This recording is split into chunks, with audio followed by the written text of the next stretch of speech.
Hello, I'm Nick Briggs, and you're listening to the legend of the Traveling Tardis. Did you say Traveling Time Lord? Do it again. Just do it again. Just for the count. Okay. Just for the sake. Go ahead. Go ahead, Nick.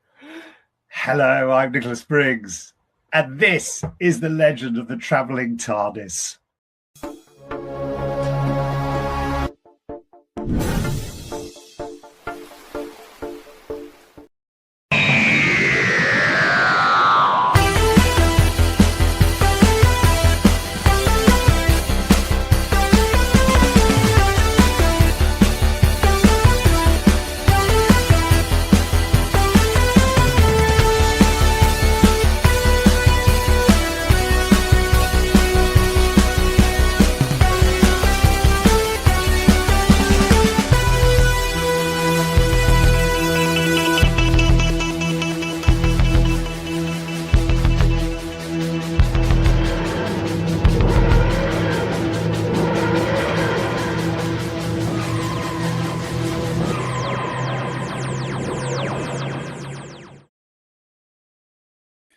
Hello, fellow Whovians, and welcome to the Traveling Tardis on this, the day of the Traveling Tardis.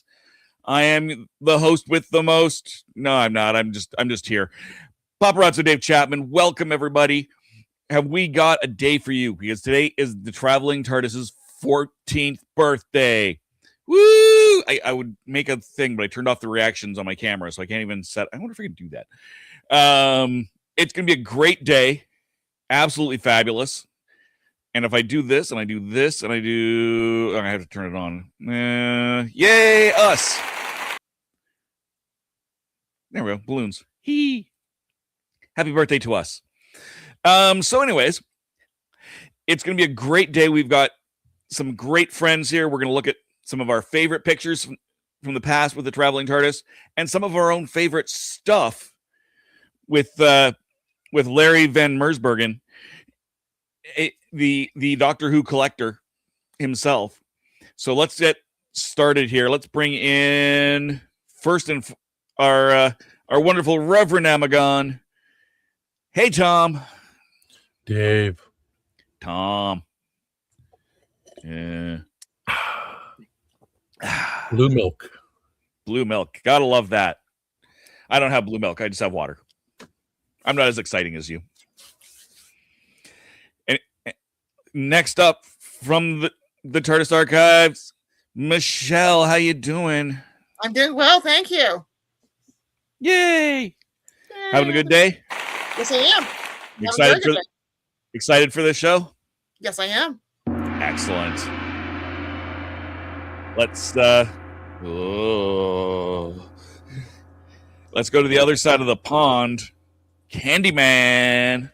I haven't got a blue milk, but I've got a Burger King Mandalorian Grogu changing color cup. Oh, nice. So colder it gets, the darker the color.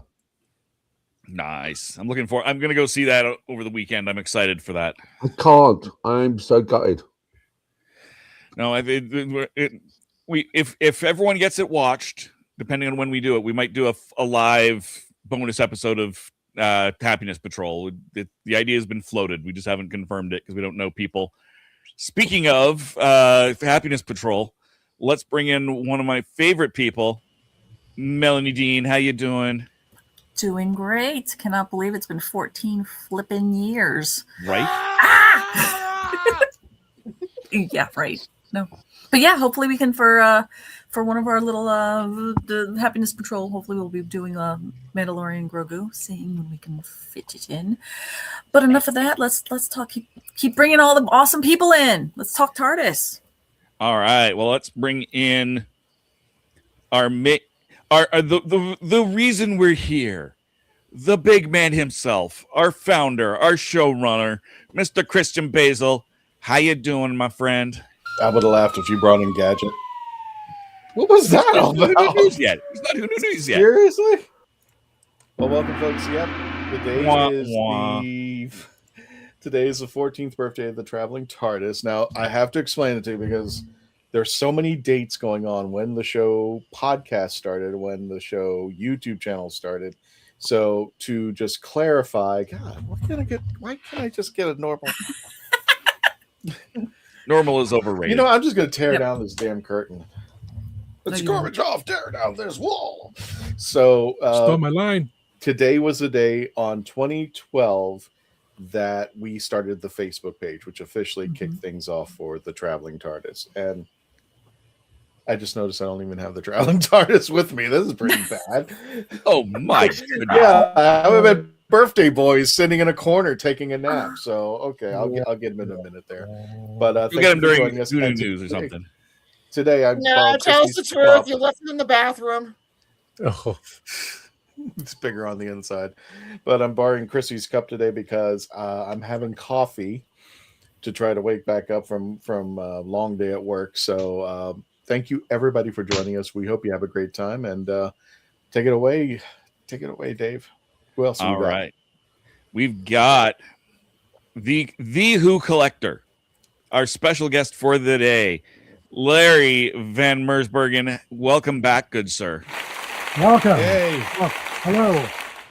Glad to be here for my third appearance on the show. Thank you and happy birthday.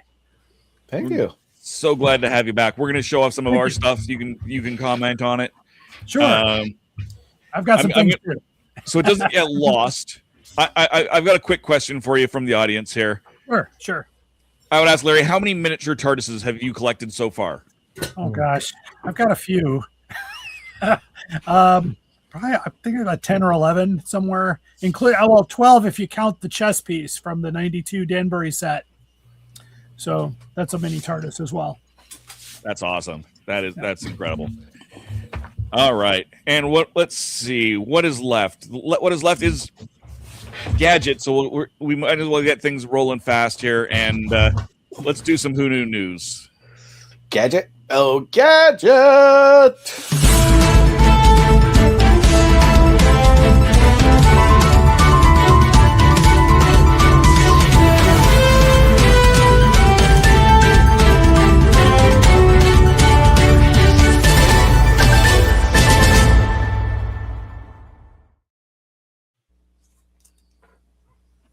Yeah. You're on mute, Gadget. I remember Fishy. Yep. This came after because the chameleon circuit. Remember the joke we were saying? The chameleon circuits were broke. That's why we got different TARDISes. I'll give it a little bit of a brief explanation about the. Wait, I don't have my camera on. It's great. You don't have your. I don't. I told you I need the coffee. I need the coffee right now. It's just things are just not working out there. Where's God? What? Yeah, there's little boy Blue. Finally, there you go. 14-year-old birthday boy. Happy birthday. he turned gray. He turned gray. That's right. Like all of us. Gray. And mine collected a little soot. There's a lot of things he's collected over time. So he's seen the pavement at least 300 or 400 times. So I'm like, this thing, poor little thing. There you go. And he swam with the fish. And when we first started the Traveling TARDIS, the original concept of the Traveling TARDIS was me influencing people around the world to get a TARDIS and take pictures around it. So somebody in China, they would take a picture around the Great Wall. Somebody in the UK could probably take it around Stonehenge, or somewhere around the world that we could get together. Well, that the best laid plans didn't come out and have come and gone. But going back to Gadget, where is he? There you go. Yeah. Going back to Gadget, she followed in the footsteps. We actually did have a crew of like 4 or 5 people that had their own We had TARDISes. UK, I think. We had UK, me, and I think we had one in California and the Midwest, I think, too. Yep, we had one in Tennessee. Yeah. And she just actually chatted with me just recently. But Oh my God, how is she? she's doing okay. She had a kid. But Oh. yep, she had a kid. Well, I mean, this is like years back. I was, occasionally you'll have Facebook tell you, oh, by the way. Mm-hmm. And she had a kid and everything, but for whatever reason, she stopped moving the Traveling TARDIS in her place. But there are a few pictures of it in Tennessee. I think it was actually somewhere in Nashville. Couple of cool spots. Yeah. When she went to I think the Opry. I think she went to. I believe so. Yeah. Yeah, that was the cool one. She liked my Comic-Con once because that's when it debuted, and everybody was like, "What is it?" And it was the biggest hit from New York Comic-Con at the Beige. Yep. So if you see any TARDISes on here that you don't recognize, are not the Traveling TARDIS. They are big cousins of the Traveling TARDIS, and this is. I told you, mine got a little soot. It collected some soot. And all the anime fans look at that. Soot's bright. But we're going to see. I'm going to start up cracking up laughing because I think we were the only ones that did watch Doctor Who because Nashuti, his monologue. Oh my God, I was cracking up laughing. I wanted to see the whole episode because he just literally killed it because he was talking about how he broke out in Sex and the City, I was also friends with Asa, who's on with him. So we were like talking about that and everything, right? Well, on another show I was on and stuff. And that was his first breakout. Then he did the Barbie movie and stuff. But then he goes, thank you to the 12 people who watched Doctor Who. And he says, I don't know why they even regenerated me into Billy Piper. And he gave that look to the camera and stuff and everything.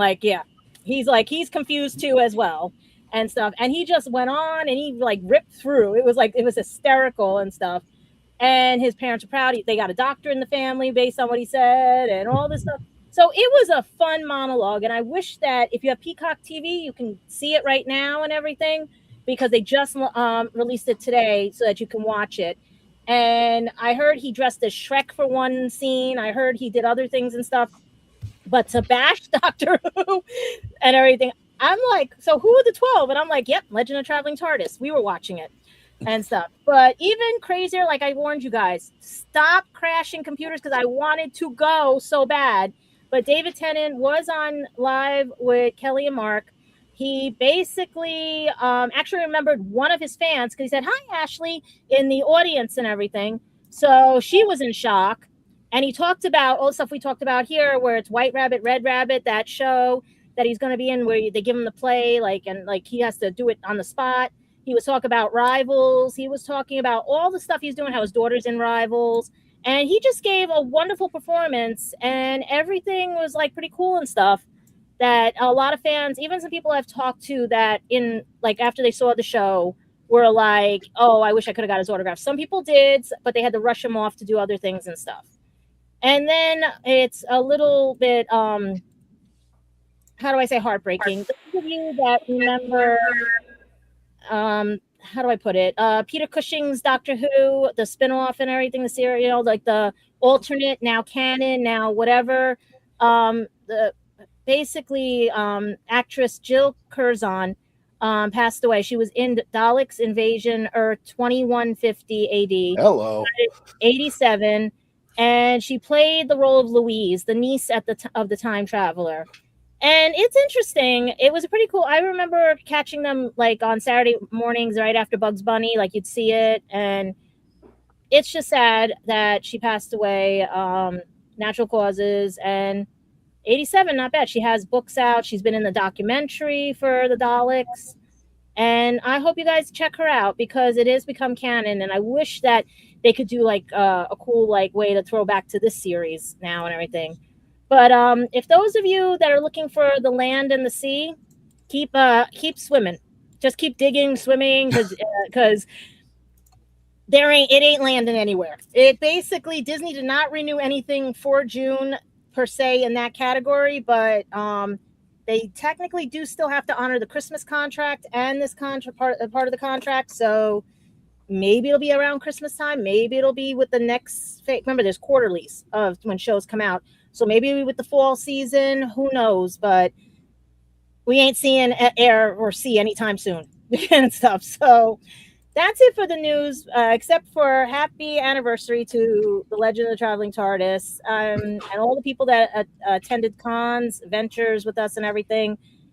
Some of the cosplayers even said, if it wasn't for you guys, my cosplay wouldn't be out there. So I'm glad we did this because it brings joy to people, And look, you're at 100-something K, right? I think, What are we at, 118 now? 118, I think. Yeah, 118. Yeah. Spawned off a podcast and really. It's crazy. Let's give Crazy. Skip little boy blue. Yeah, he doesn't look the same as he did day one. He looks. No, I think you had. I saw your first picture, and I was like, "Yeah, that was a bright blue." He was little boy blue. Now he's little boy gray. So I guess he ages over time. Mm-hmm. So poor thing. And Much like Jack. No, he's steely blue. I meant for some reason there is kind of like a blue tint that shows up every now and then. Mm-hmm. But he still got his blue leftovers. But yeah, happy birthday, you little. He's taken me a lot of places, got me in a lot of troubles, got me thrown out of places. So I just like have Chrissy touch him up again. That sounds bad. Well, you can tell him the story that he was once touched up. Well, okay. Well, I remember when she touched him up. It looked good. Yeah. Did he agree to being touched up? Oh, Yeah. It's not like he's got a choice or anything. He just, he's not got any way to tell me. So, the story goes is that it was originally blue, and over time, I think after the mermaid second or third year, the blue started coming off, started chipping off, and Chrissy would actually take it and repaint it, and it would not only chip off where it was painted, but more chipping was coming off, and it looked like it was. I kind of thought it was like war TARDIS. It was like war torn, but now it just looked like utter crap after a while. And then Chrissy one night decided she took the TARDIS and then she stripped it of all the paint just to get it because it didn't have primer on it. So there was nothing in the paint holding on to the TARDIS. So she was going to put primer on it, repaint it blue. And then I think it was Downtown Disney, Melanie. I think it was Downtown Disney. I took this back and it was a complete change because if you see the TARDIS, we didn't have the space for the pictures, but I'll try to see if I can find some classic TARDIS stuff. When you see the pictures of the TARDIS, it's a silhouette when it was blue. You could only make out the TARDIS, but could not see it. And when she decided to take I'm keeping that one. Sorry, so it was blue. And it'd be a silhouette, but when it became gray or this silver or whatever you want to call it, it started to absorb the colors. So if it was outside where it was red, it would actually absorb red and became its own character. A lot of this was influenced by Halloween Horror Nights, where it was just terrifying. You can actually see some of the pictures out there. Take a picture of it, and it would just come out. Whoa. I wasn't expecting that at all. So, Larry, I got this now 14 years ago, and I literally went on Amazon, typed in the words diecast TARDIS, and this is how it all started. Do you recognize this kind of TARDIS by any chance? I do. Yeah, I remember when that came out. I talked about it on a Christmas show a while back because they were popular around Christmas time for gifts. There were, but I've seen them. Not mine. We got to get you two together someday. Speaking of which, Gadget, is there any more news? No, unless you guys got something really cool or anything. But like I said, pick up some Big Finish audio, and hopefully we hear something. But like I said, you can film without actors right now, so just let it be and. Just watch your screens and hairstyles. That's all I ever tell anybody. Watch screens and hairstyles. Especially when David Tennant said he made an edgy cut to his hair. That's honest. That is honest on live and with Kelly and Mark. So maybe. I mean, he's doing Rivals. How can he have that haircut in Rivals? Or maybe it's the new movie he's in or the Rabbit one. We don't know. Gadget, hold perfectly still. Go to your right just a little bit. There, now you have a new ear in your. You got a new right ear and a new left ear. Yeah, there you go. Yeah, the cat's right there. That's my pet alert for now until we get Yeah, she's like I can't bend anymore. But yeah, there's our And plus, she has been all over the place in New York, so you definitely want to check out. It's actually been to England. Really? It went to the UK. Yeah. It made it through customs. Oh, jeez. It made it through, even with the battery pack in it, it made it through customs. I didn't even take the batteries are just dead. It's just like, where's the batteries? Yeah, Well, the battery pack.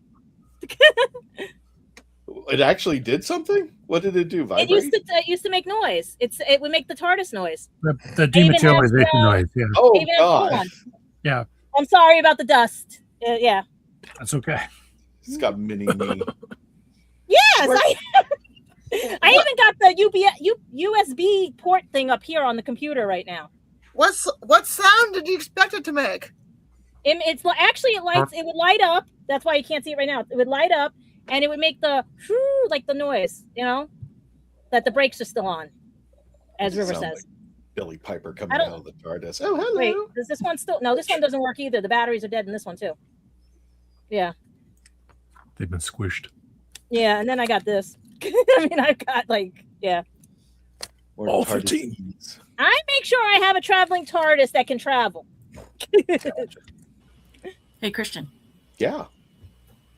I think I got this. There's your OG TARDIS. That's 2013. Yes, that's OG TARDIS. And that's, I think Halloween Chrissy Horror started Night. painting it in some places. You can see where it's a little darker.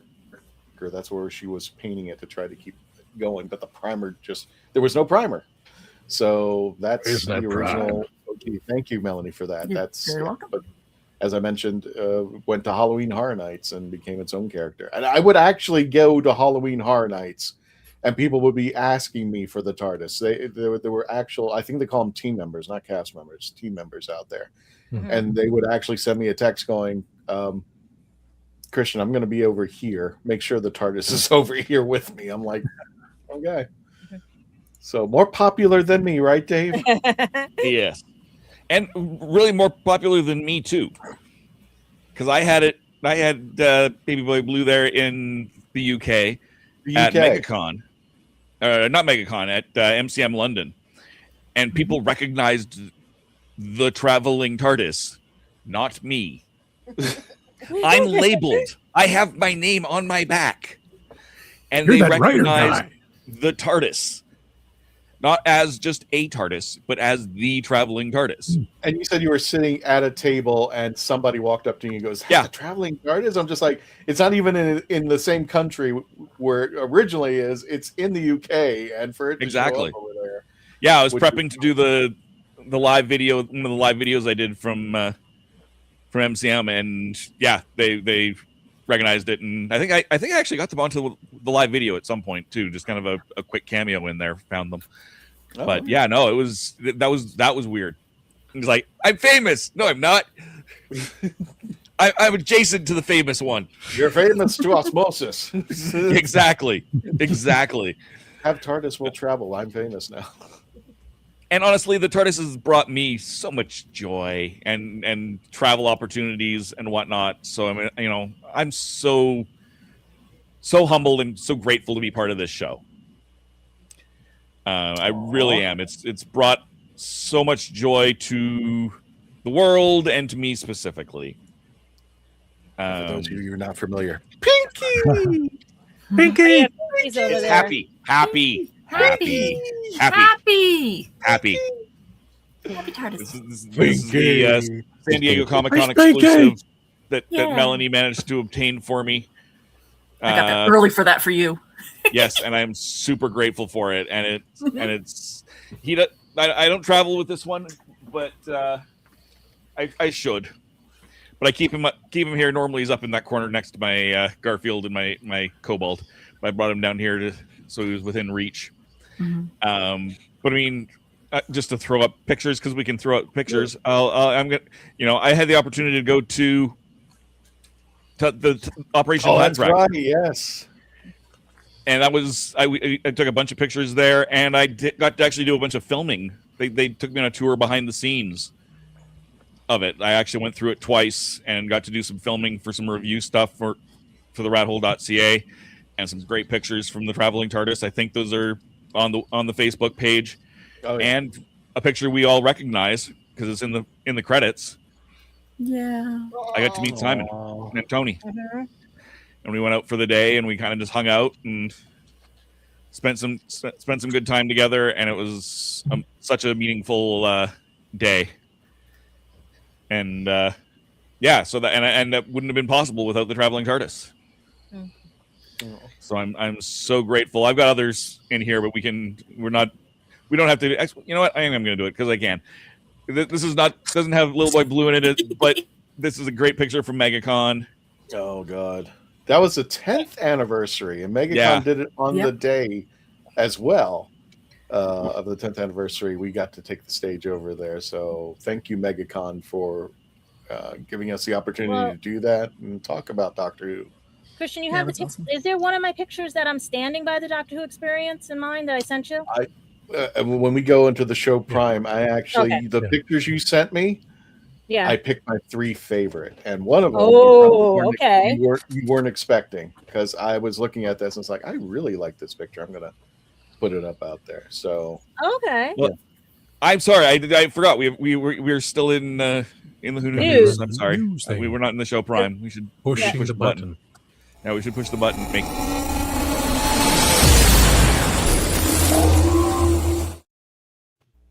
Okay, we're out of the news. There we go. Now we can. Now where was I? I was talking about this. Where was I? Where was I? Seriously, Larry, we're professional. I know you. I know you are. This is enjoyable. This is make it look real. Just make it look real. Exactly. Right. So today, for those of you just joining us, welcome to the Legend of the Traveling TARDIS. We're celebrating our 14th year in existence. Not the podcast. We are celebrating 14 years of this little metal. Okay. This little metal guy right here. Exactly. I just can't put him in. I am surprised. I don't want to jinx get you a baby carrier. I don't want to jinx it, but 14 years of that little metal thing, basically the Mickey Mouse icon of everything that came to be it the Facebook page, the YouTube channel, all the pictures that you see. And I only have a couple things because we couldn't fit in the StreamYard. I might pull it up on the Facebook page so people can see. But somebody was asking how many celebrities you got, and I was like going up and I'm bringing my phone. I kept scrolling. And I kept scrolling, and I kept scrolling. That's like that. I was going to say you could probably we could fit 1 or 2 more pictures in there. I deleted the ones I just showed. Oh no, we don't have that many. No, we don't have that room for that. That's a bring it up on the Facebook page for sure. For sure. Yeah, I'll bring up the Facebook page and then we'll show. If anybody wants to sit there and count, go nuts. Count how many albums we have on there.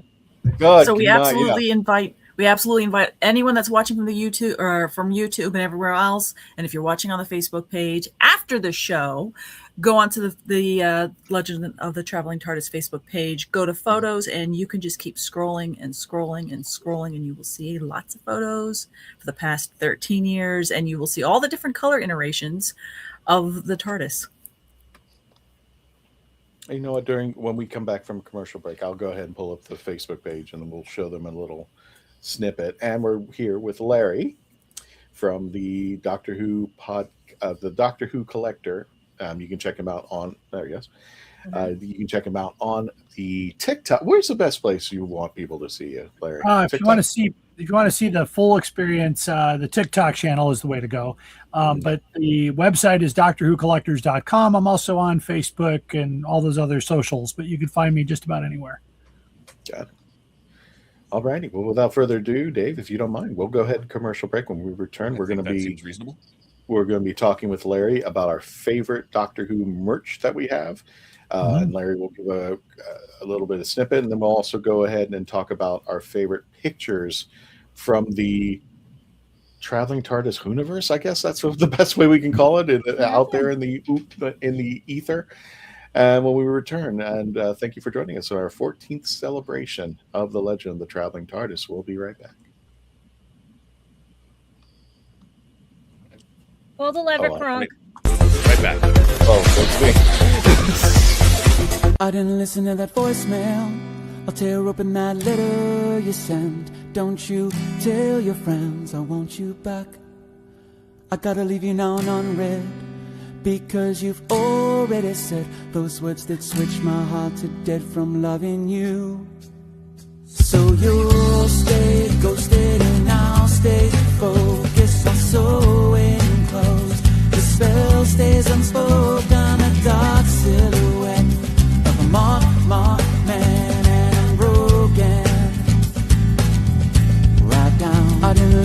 voicemail, a TikTok, that story you send. Don't you reel me in to get me back. I'm gonna leave you now. Are you tired of toxic fandoms? Do you wish we could go back to being happy? So do we. We created the Happiness Patrol to get away from all of the toxicity in fandoms, in life, and so we decided we wanted to do a show about something that makes us happy. And in our second season, that's movies that make us happy. So join myself, Cameron, Scott, Jessica, and Melanie on Happiness Patrol at youtube.com/@happinesspatrolshow.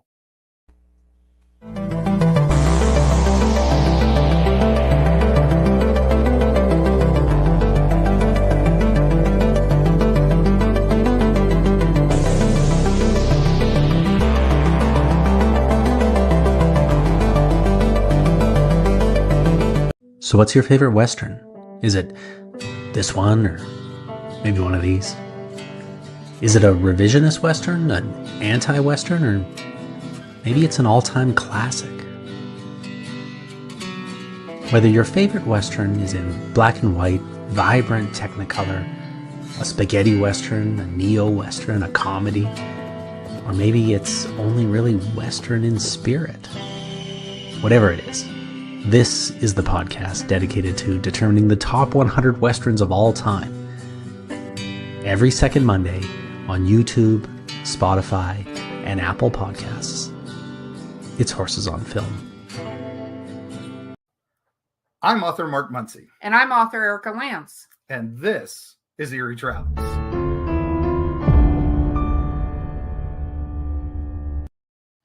Greetings, travelers. Join us as we travel through folklore, myths, monsters, legends, and dark history. Now, we'll be your guide to the spooky side of reality as we discuss cryptids, paranormal, and all things preternatural. Sometimes we find the truth is way scarier than fiction. We're on twice a week on your favorite podcast platforms, including iTunes, Spotify, Amazon, and YouTube. We have amazing guests from all of the areas of the strange and unusual, including witnesses, investigators, and more. Yeah, with Erica's curiosity and ridiculous array of pop culture and true crime knowledge.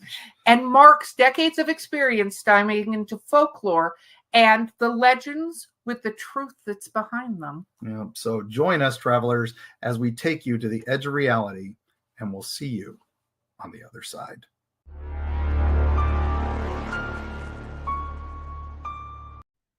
Hello, I'm Sadie Miller, and this is The Legend of the Traveling Tardis. The word spaghetti Western, I'm thinking of can of Chef Boyardee with a cowboy hat on top of it. That's just how... That's what Traveling Tardis. Traveling Tardis. Beefaroni. That's crazy. We are back. That threw me off, Kristen. That's hilarious. That's sorry. That's okay. I ran and got a couple extra things during the break. Then I'm like, hey, wait a minute, I don't have that out here. But I had the commercials. I can do anything. Exactly. So here's what we're gonna do, Christian. We're gonna switch this over. We're gonna give you control of the show. You can run the thing. You know what you want. It'll run the thing. And it is your show.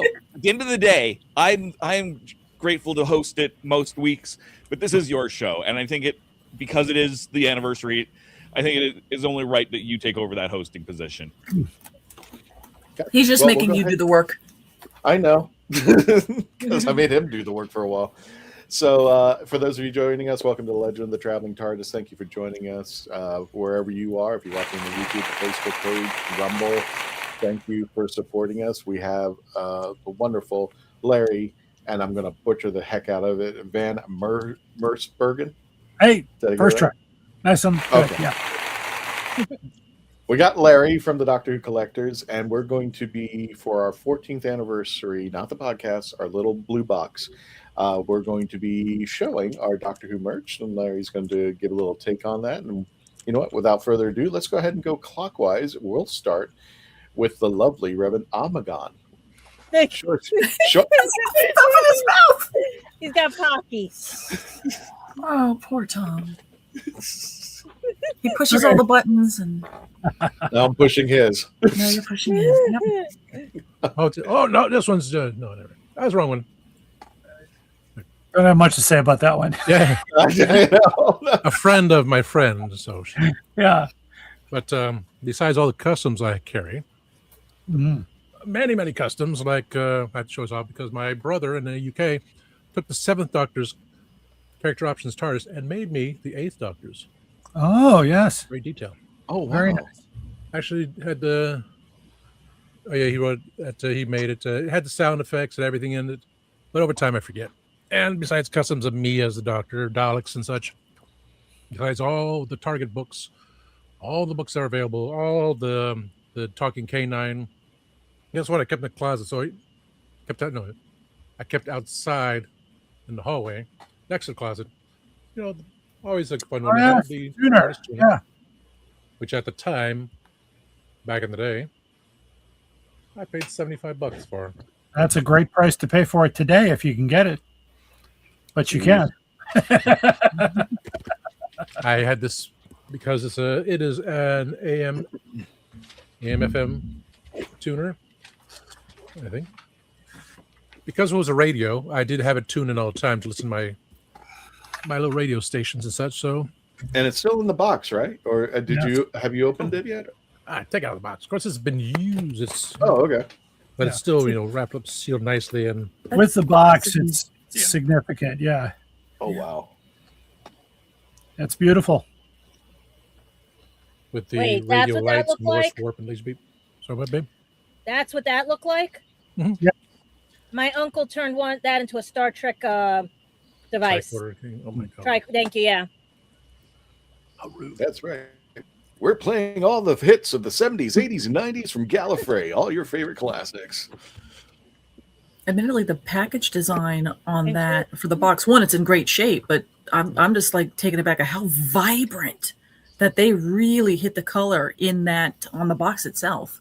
Yes. Usually stuff that's this age isn't nearly this vibrant. So it's like they must have really were smart and put a UV coating on this. If you look at Tom Baker a little closer, he's going a little Meglos on his picture on his From they took that from the title sequence directly. Yeah. Stop, please. Stop. What else you got, Tom? Again, besides custom Oh god, figures yeah, of character options and such, that's everything is somewhere. Who knows where? It's anywhere. That's where. Oh my god, no. So for bringing out purposes, besides getting out all the character options, figures, and the customs, TARDIS, Christmas tree, TARDIS thing here, the 3D printed TARDIS for myself. Again, action figures that look like me. Davros actually holding the head of me.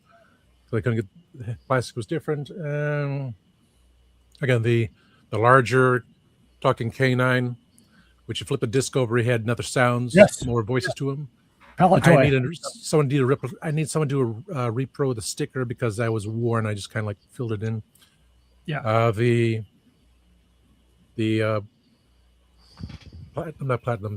pewter heads of 1 through 6 on the nice wooden base. I got. Oh yeah, I've got one of those. I couldn't get the second one with the aliens. Not that. Yeah. Anything that was newer and common. That was back in the day when the Intergalactic Trading Company, Intergalactic Comics and Collectibles was still around. Mm-hmm. I went to the trading company, sold all my Star Wars stuff. The trading for Doctor Who paperbacks. Yeah. But I got some little toys here and there, which they had available. I passed on the Mego TARDIS because it was kind of broken in there and they didn't have the actual figures. So that was my thing. And so when it came about, the first thing from character options was the electronic bank for the 9th Doctor. My mom's coworker brought it from England over on the plane, held it in her lap on the plane to bring it to me. So the first thing that we were able to get for Doctor Who there. Again, just a lot of customs. Lots and lots of customs. I even have a camouflage painted TARDIS, which I thought, okay, that's obscure. I'll bring that again one day. But that's besides sonic screwdrivers painted and bits and pieces like I put together. Sure. So, Larry, speaking of obscure, what's the hardest piece of Doctor Who merchandise that you've been trying to get and you just can't find, right? What's the toughest one to find that you've been trying to hit? If you can find a copy of An Unearthly Child in hardcover from '81 that doesn't look like a truck ran over it, that's the hardest thing to find right now. And there's a guy out there with one with it looks like a light car ran over it for about $800. So they're for some reason they never got sold to the U.S. and only 3,000 were made and nobody's parting with them. So that's a kind of a hard one to get. The Day of the Daleks collector plate, only 30 were made because pre-sales just didn't hit target. So 30 were sent out. Has beautiful artwork from the episode on there. I've only seen pictures of it, but that one would be tough to find as well. But those are two off the top of my head that I can think of. The TARDIS tuner that he just showed, those are getting a little bit more available now. The price has come down to about $250 on those, but for a while they were going for $500. Wow! I would not give mine up. That's all. I've got mine. It's not in the box, but it works. So they're really nice. I forgot. I did have my it's underneath all my stuff. This is not the one that's borrowed. This is the one I actually bought. Oh, the Lung Barrow, yeah. The reproduction. Oh God, geez, 200. I actually. Oh yeah. The fan club version. I'm kicking myself to this day, Larry, because somebody had Lungbarrow at a convention. It was $30. Oh, this was like, yeah. This was like years ago. This is like ancient. I didn't pay that much, but I paid a bit. And this was again from the fan club, so this one's even harder to find. Yeah, that's even tougher to find. And Virgin Publishing, of course, no longer in existence. So the reproduction of those books are still, possible. They're all in PDF format online. But Lungbarrow. It's not the same. Lungbarrow is still one that it's hard to find. I just did a TikTok video on my Lungbarrow because somebody had requested it, and I bought it when it came out, and it's still in its original condition. But the ones that are getting harder to find after that are the new adventure ones that don't feature the Doctor, the Bernie Summerfield line that lasted about 12 books. But nice stuff. I also bought the customs off of eBay of the two characters. So one day I will display the two characters in front of the book. Yeah, but that's one day. One day I shall be back. One day. Well, the hands of the clock keep moving, and we're going to go over to Melanie. Next up, what kind of merch do you got? Oh, go for it. Okay, so we're kind of on the same thread as everyone's showing their TARDIS first. This one I purchased in London because I had the wonderful opportunity to go to London with my husband quite a few years back. And I went to the Who shop. And I didn't know of this place because I was still kind of in my infancy of learning. Well, not infancy of learning Who, but at least the merch part of it. And I was introduced to this place by the wonderful and talented and amazing Candyman. And of course, I took the photo. So that's my husband, Candyman, and I cannot remember the proprietor's name to save my life. It's normally owned by Alex and what's his name? That's not Alex in the photo. That's not Alex. That's Owen. Owen, yeah. Owen is a very big listener to my show. So yeah, we've got normally have Owen and Toby, which work behind there, and we got Alex and what's his nice. Just a little. There's that part. And I did my own little thing where I took this one around and took photos of it. So this neat little, what do you see, velour bottom. It's got some nice speckled kind of dirt to it. That's because I put it I sat it in the Thames. So it's been baptized. So That's Yes. my. There's my Nice. cousin. Ta-da! So there's the Very cousin. nice. Now for my things.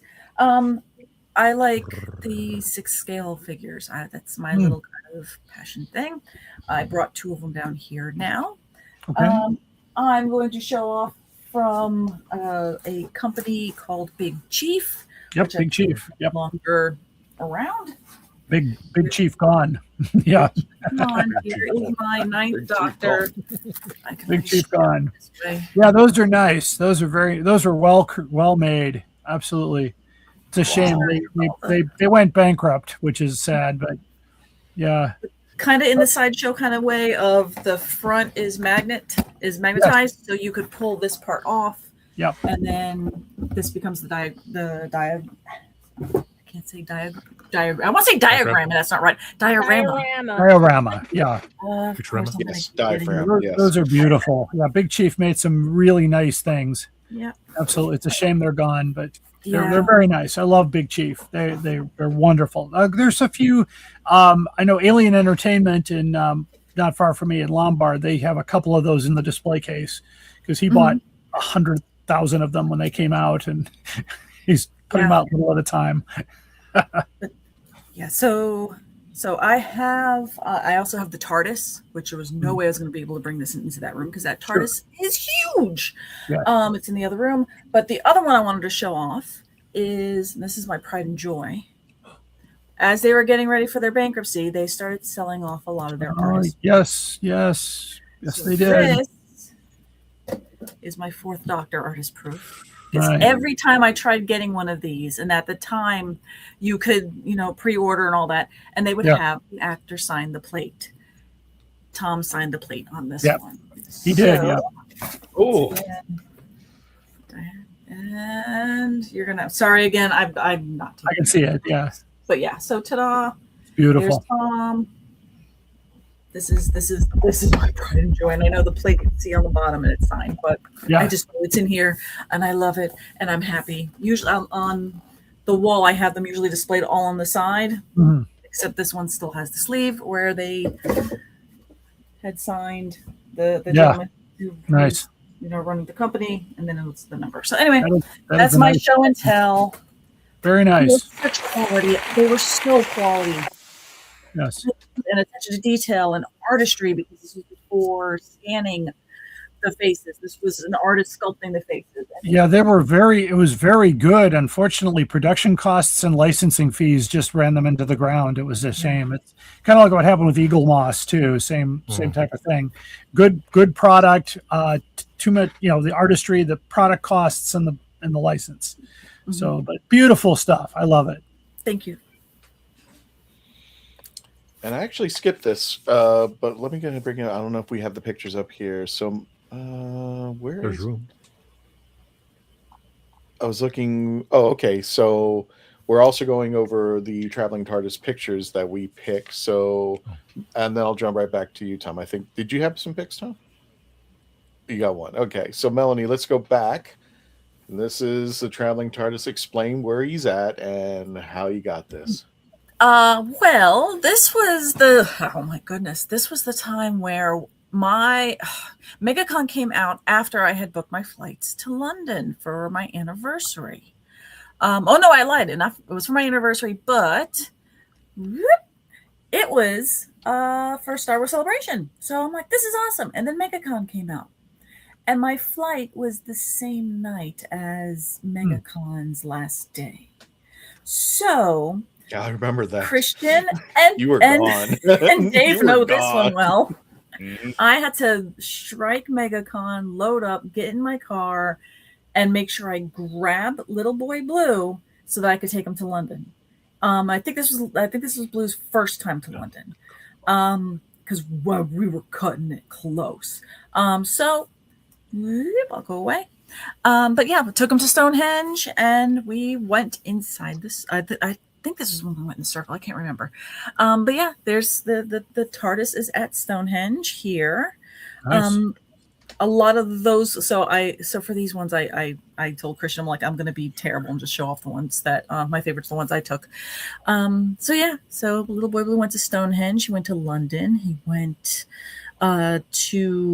went somewhere in Dorset. He went to like a donkey sanctuary. He went all over. He was living the highlights. I saw him at the donkey sanctuary. He was at the donkey sanctuary. I just sent so many photos to Christian. He was just like, where the heck did you take him? I'm like, don't worry, he's been sterilized. He's fine. He went to a donkey sanctuary in Sidmouth. So yeah, we got to superimpose a Matt Smith on this picture somewhere along the way. Right. So yeah. And we got this picture.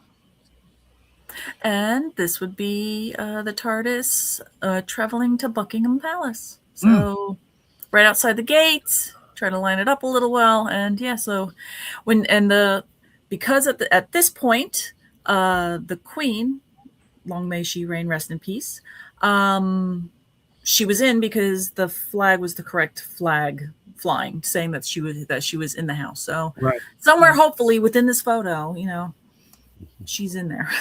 She's looking out the window and saying, "Hey, look, it's Traveling TARDIS." Somewhere along the way.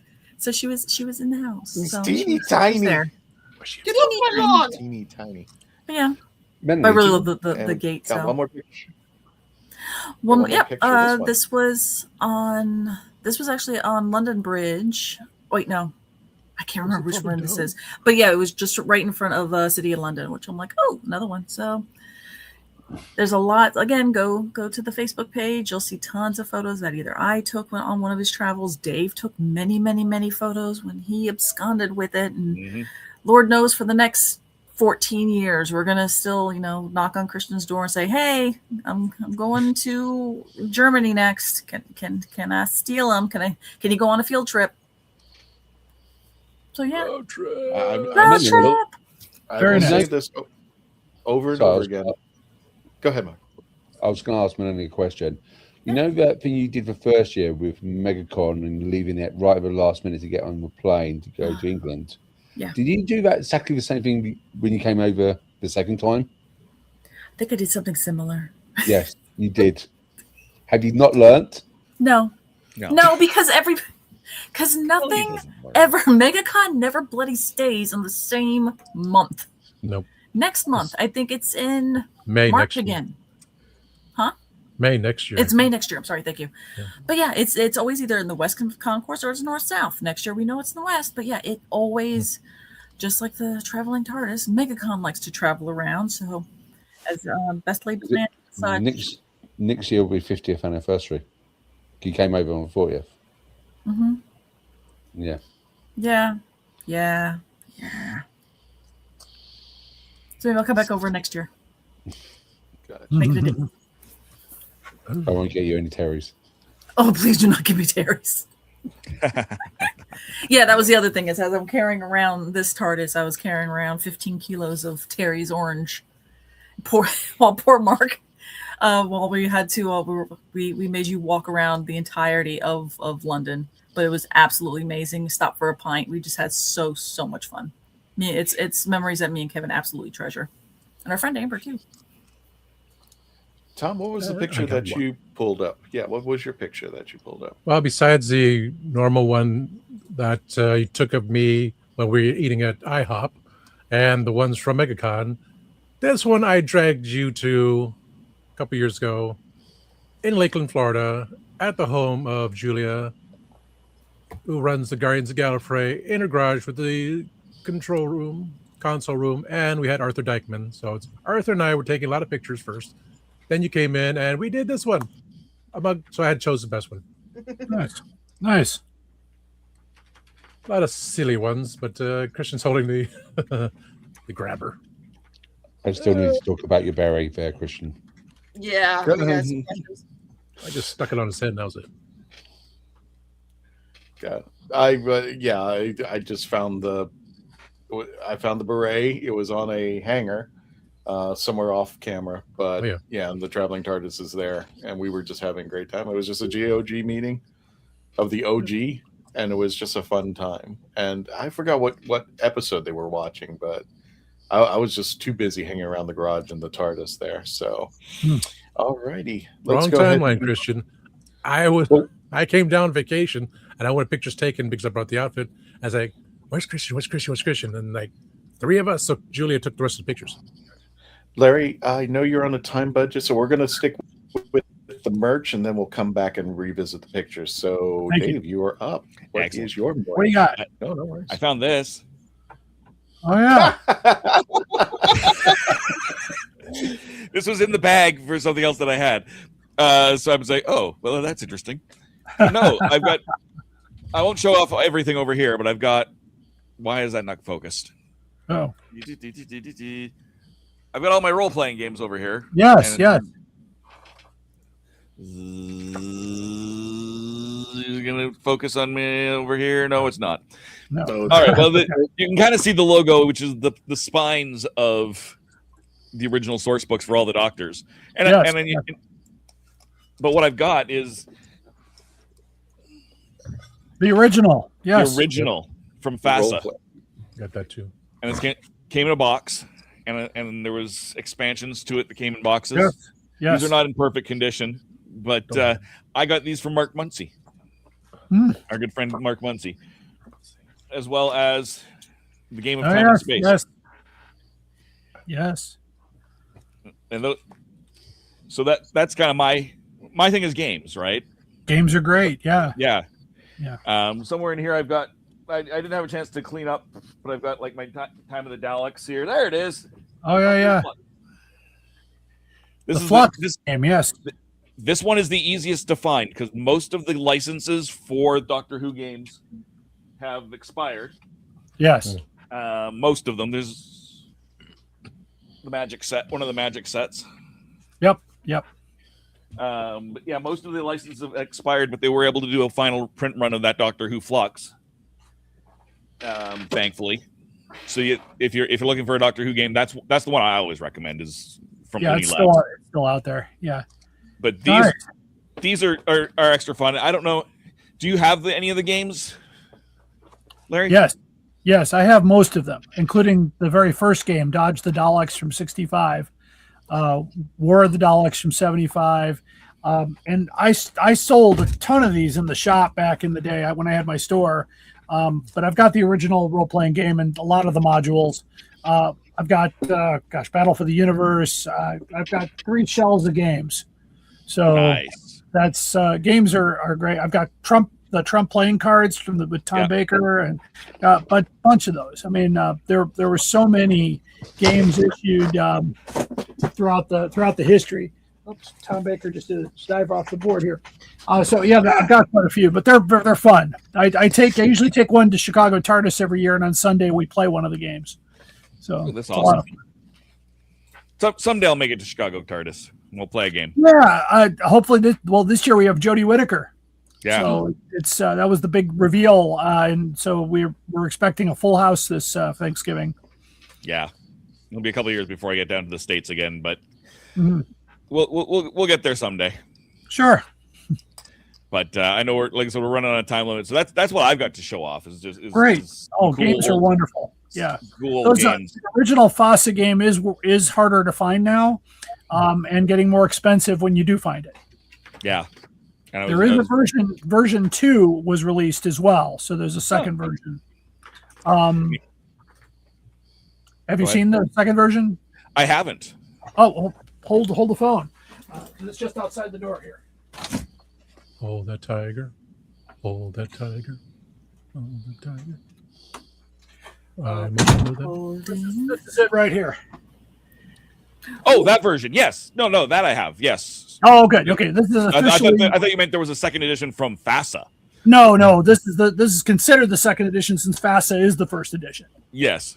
Yeah. And Okay. I think it looks like it might be focusing better. I moved my camera over again. Oh, good. Okay. And so if we switch back to me, no, it didn't. It didn't go better. But that It's a little better. Yeah, I can a see little it. bit better. But here, these are that same second edition set. Yes. This is the first edition of the second edition, Time and Space, and all of the different Doctor source books Right. made up a logo. Yes. And the newer ones, of course, didn't because they came out with these all during the 50th anniversary. Yep. And I got a few of the versions of it over here. There we go. There you Now go. there we go. Yeah. But there's the starter set. Yep. that you just showed. Right. These are the actual labeled as the second edition of the second edition. Right. The newer versions of it, a little more streamlined, and they've got two books here, Adventures in Time and Space, that are this condensed down into classic. One book for classic doctors, one for the new doctors, and then this. Yeah. Oh, go ahead. Oh, sorry. Those source books are now getting harder to find. Yes, especially the David Tennant one. Yeah. 10th Doctor it was the first one that went out of print, and again, I don't believe they were able to renew their license. No. After the 13th, so the 13th Doctor is the last thing that came out from them. There's also a Dungeons and Dragons versions, Doctors and Daleks, and that's what this is. This is the slipcase for it. The 3 books that came out for that. Right. Yeah. Very, very nice. So if you're a nice if you're a to role see those playing all game in one person, place. That's wonderful. yeah, if you're a role playing person, if you've never played all you've ever played is Dungeons and Dragons, look up Doctors and Daleks. You can still find the digital versions if you can't find the physical versions, and they actually use a lot of the Doctor Who role playing game books. They reference them, so it's while it is still the Dungeons and Dragons rules, it uses some of those other rules and information in these books, and they are the best reference book I've ever came across for each individual Doctor. They're brilliant. Wonderful. Those are great. Yeah. That's me. Well, I'll shut up now. Larry, thank you so much. Again, where can people find you?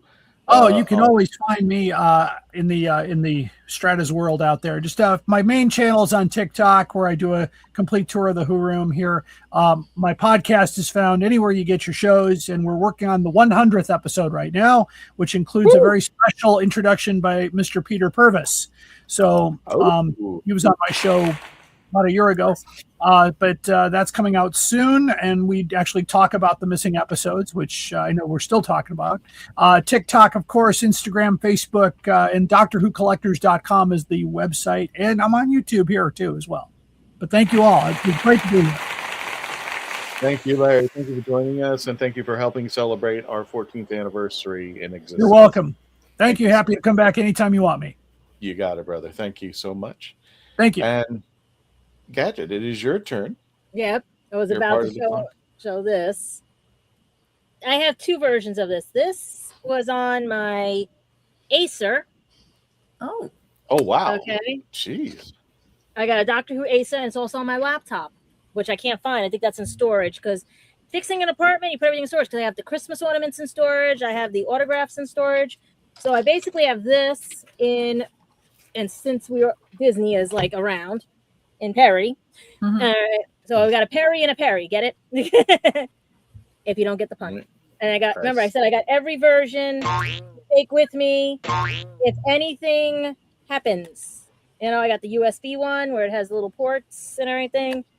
I had this when I was making the ices when we did the cooking show. And anything you find in the house, like, you know, this, and then we can't put these on the cars anymore because you get a ticket. But yeah. Are you serious? Yeah, they consider they're hiding the number of the plate, because now with these readers and stuff. Oh, God. Oh, Florida did something similar-ish, asterisk. Yeah. That was confusing. Yeah, we can't have them anymore and stuff because of New York. Life.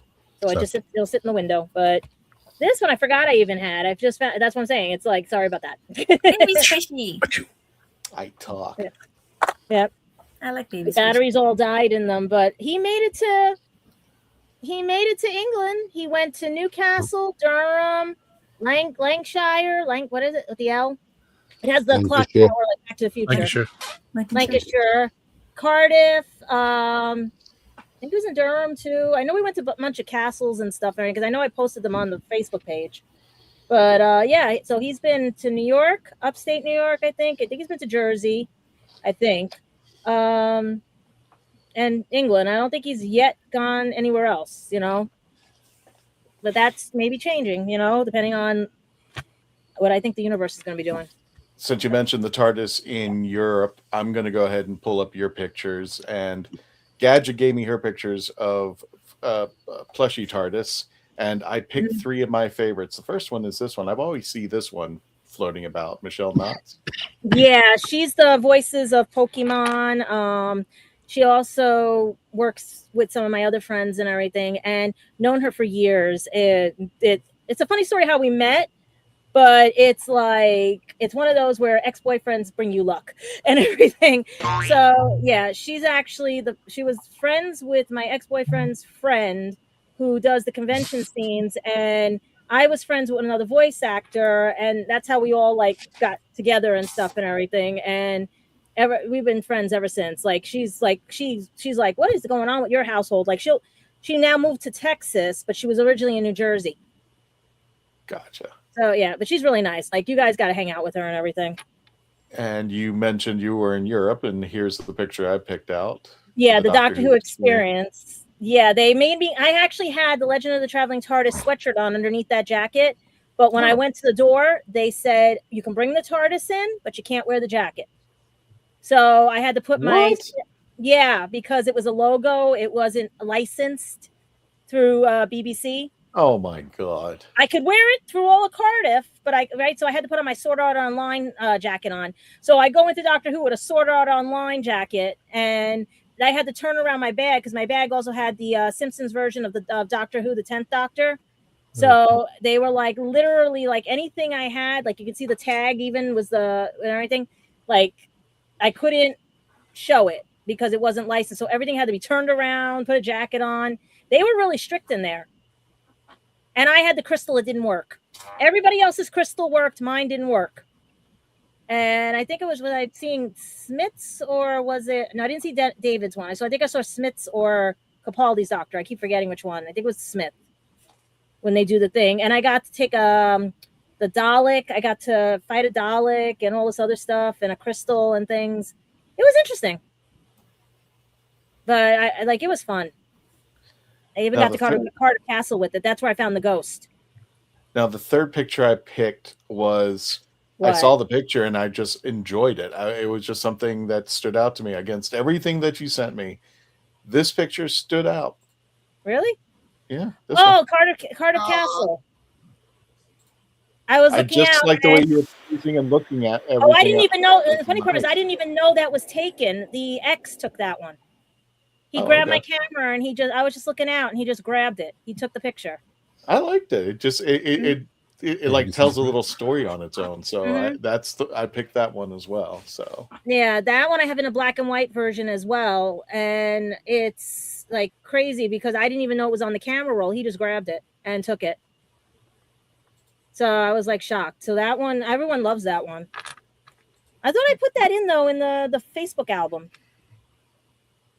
I don't know. I think because I even have silhouettes of the TARDIS being in like the castle where it looks like it's looking out the gun ports and everything. And that's the one I also told you when I went to the castle and I got the ghost picture that Muncie's trying to figure out because that was just too weird that I showed the TARDIS and the next thing you know, there's a ghost. All right. And without further ado, let's go ahead over to the center square and let's bring on the Candyman. Mark, what do you got? I know you have. I know you're loaded, and if it's not covered in ranch dressing, I actually bought a new. There's a company in the UK. I started releasing ranch dressing, and they just released a buffalo version of ranch by Hellman's. So I don't. That's coming tomorrow, so I don't know what's going on. So the first thing I've showed this before on the TARDIS is this. It's a nice little sonic screwdriver. Oh. Right. I can't see. I can't focus. 11th. Bring it back up just a little bit. 11th Doctor Sonic. To... Oh, I now get it. It says 11th Doctor, but it's like from his first episode. No, it's a misprint. It's just a misprint. So that's misprint. 10s. So that's technically 10s. 9s. 10s, technically 9. Well, the only 3 screwdrivers that they listed when this version came out, but someone packed it within the wrong cover. So I thought, you know what? I'm going to buy that because that is absolutely rare. You can't get that. Yeah, that's a misprint variant. Yep. That's cool. So, and one of these. Does anyone know what that is? Oh, what is that? Think Yeti. The Yeti, yeah. The Yeti. Yeti. So this was from the original mold. This is a repro from the original mold. And it's got Derek Martin and Fraser Hines on it. Oh. So that's quite cool. Oh, So yeah, I'm not. You can't even buy these. I don't know how I managed to get my hand on one of these, but I've got my hand on one of these. So it just this is what happens in the UK. You start to meet people and they start giving stuff out.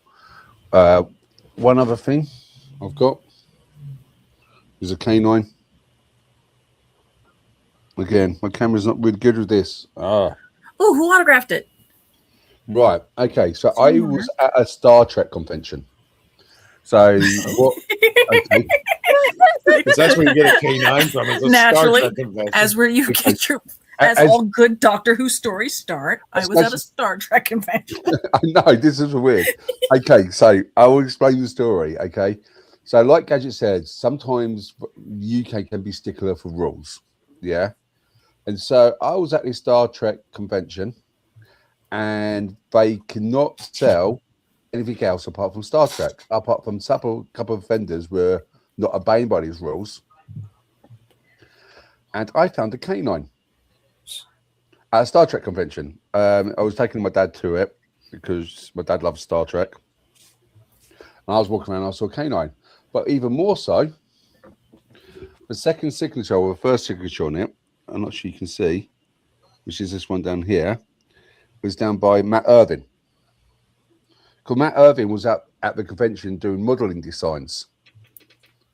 So, because it's a Star Trek convention, he could only sign licensed products and charge for signing licensed products. But I've got a canine. That's not Star Trek. So he couldn't sign it and charge me. So it was a free autograph? Read between the lines. I can't say this because he told me not to say anything. But if you read between the lines, you can work out. And then I've got the top signed by John Leeson. And one more thing. This is not Doctor Who, but it is Doctor Who. It's a book. I haven't read it because I can't read books. I've got dyslexia. I get through one page. But this is by Captain Mike Yates, Richard Franklin. One of his books he done on it. And it's basically what happened to Captain M, inverted commas, after UNIT. Don't you have a reader pen, a C pen? No, I don't. I don't Amazon get along has with them. them. I don't get along with them because I find it. I might have to invest with something like that, but I struggle just like with the pages. I have my C pen for reading books. All right, okay.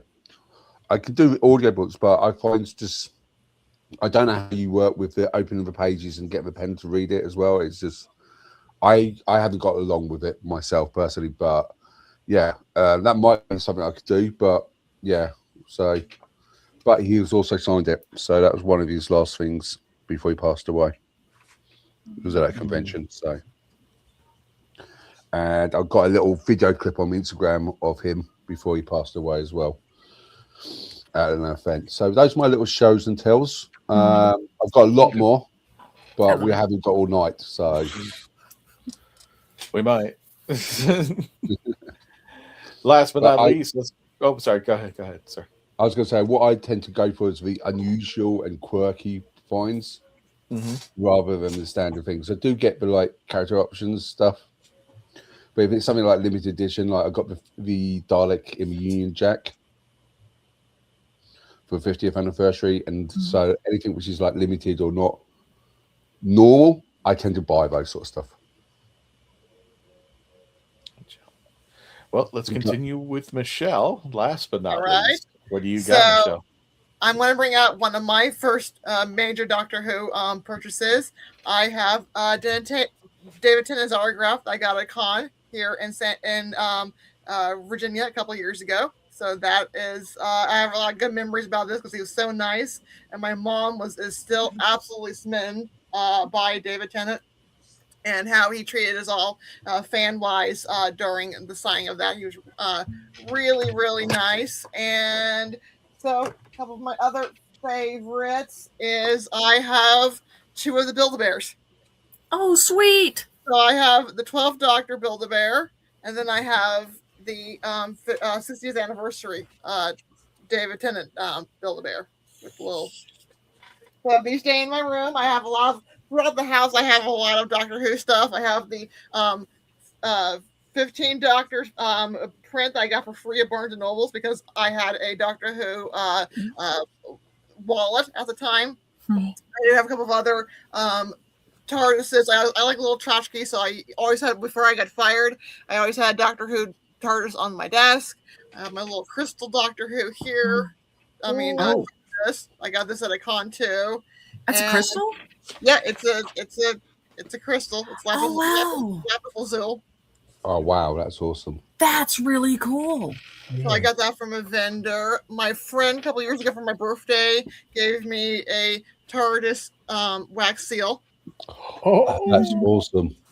Wow. And then I have a couple of prints on my desk here. So when I'm looking out, I have the I'm in my Time Lord error stand, and then I love this little Doctor TARDIS, and then I'm putting. My mom got me this little That is cute. frame. I like that. And then I also have on my cell phone, my ringtone is the 5th Doctor's theme. And then also on my screen lock and my front, I have the TARDIS. Oh, Matt. So yeah, all through my house, I have little Doctor Who trinkets everywhere. That's when you really know how deep you're in when you decorate your phone somehow with the TARDIS. On the back of my laptop, I have a TARDIS sticker that's on the back of this laptop. Decorate our technology with it between Yeah. Cindy with a gadget with her tablet and the. And then a gadget like this, wrong show, but I have my Apothecary Diary sticker on the back of my cell phone too.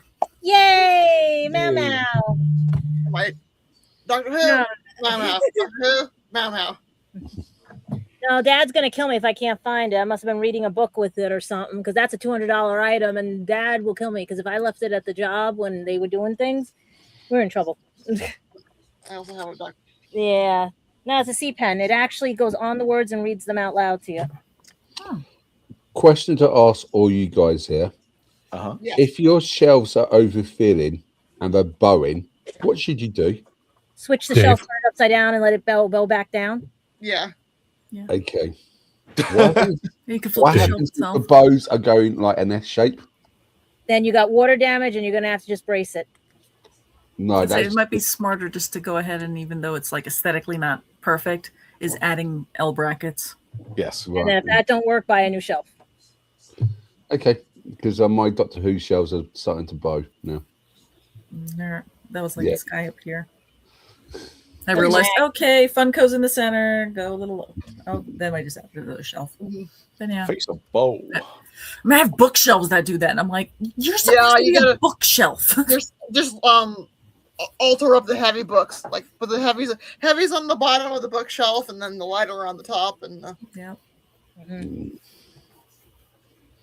You're on mute, Dave.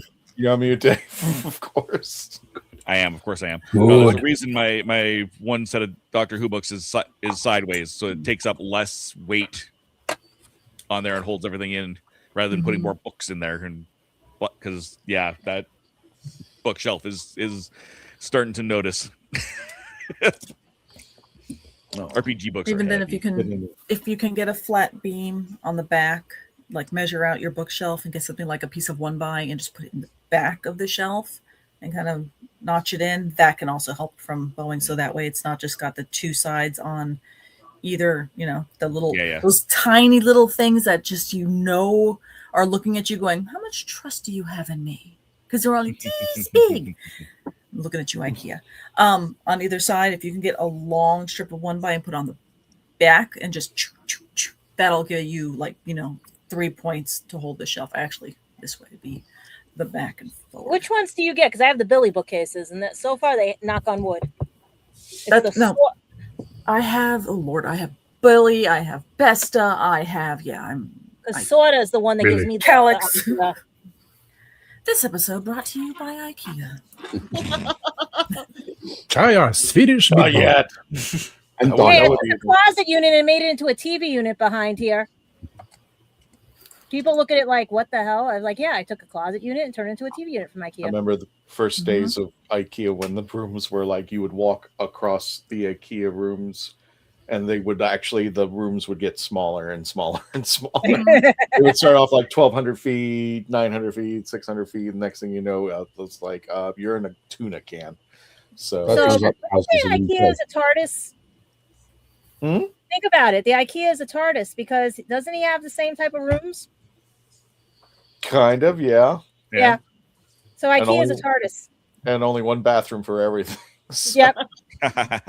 The Brady Bunch. Speaking The of first which, time I ever went to IKEA, I've only been to like once or twice, and it was when I was still living in California. And my mom is famous for when we go shopping of, oh no, I don't need a shopping cart. I'm only going to get one item. Nope. And then we're halfway through. That's how they get you. and Needs to get a shopping cart. So I'm like the salmon trying to go upriver because it's supposed to be only one direction. So I'm trying to be like the little salmon trying to go upriver, trying to get the bloody shopping cart. Sorry, pardon me, coming through. My bad. We started something. I don't know if you guys noticed, and I showed you guys in the chat. And there's actually an album called Lessons with Adric, where it's just the meme of the Doctor and Adric looking at each other. Yeah, And those we're are just popular. putting in there- Yeah, I think there's like 10 or 12 of them, and then I was just putting them together, and then all of a Well sudden done. people were eating it. So I'm thank you for the support on that, and I'm hoping to have more as current events really just influence Well, what's. show them how to get to the picture page on Facebook because a lot of them, Me and Tom are both singing the picture pages song. No. No. I don't have any crayons, but I got a pencil. The picture page with you. Mortimer Ichabod Was it, marker. Anyway, sorry. Have that magic pen that went. Mortimer Ichabod marker. Mm-hmm. And now we just showed our ages. Oh my god. I had Harold in the purple crayon, okay? Anyway, Mhm. I guess it's my turn then. So there's some merchandise that we had that I've obtained over time that wouldn't say it's directly Doctor Who, but it was influenced by Doctor Who, and it's actually made by the fan base. So I've forgotten. I feel so bad because we never really had him on yet, and I didn't even read the book. So to Bruce McGill writing this book, The Iconic Time Box. Oh, wow.